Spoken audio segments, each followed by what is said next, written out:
ইসরাফিল সিংহায় ফুঁক দাও। আল্লাহর এই ফেরেশতা সিংহা হাতে নিয়ে মুখের কাছে নিয়ে আল্লাহর আরশে মুআল্লার দিকে তাকায় থাকে, একটা সেকেন্ডের জন্য এদিক আর ওদিক করে না।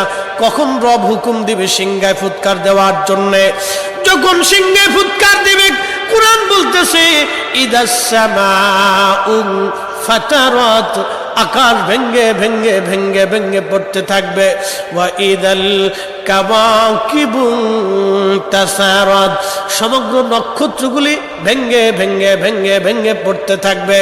ওয়া ইদাল বিহারু ফুজ্জিরাত, সমুদ্রের তলদেশ উদ্দোলিত হয়ে যাবে, সমগ্র পানিগুলি পৃথিবীর উপরে আছাড় মারবে, আর ধুয়ে পাইলে সব পৃথিবীবাসীকে নিয়ে যাওয়া হবে। ওয়া ইদাল কুবুরু বুসিরাত, কবরের ভিতরে যাহা আছে সব আমার মালিক আমার রব বের করে দিবে।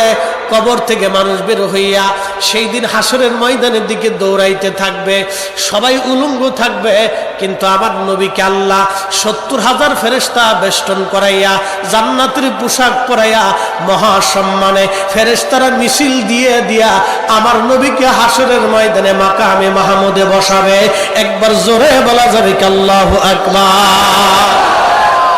বাজান মুসলমান, খুব মনোযোগ দেন। হযরত ইউনূস আলাইহিস সালামের কথা বলছিলাম, মাছের পেটের ভিতরে ইউনূস।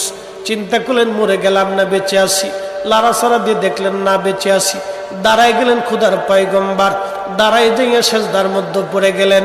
মাছের পেটের মধ্যে সেজদার মধ্যে পড়ে বলতেছে লা ইলাহা ইল্লা আনতা সুবহানাকা। বিপদের দোয়া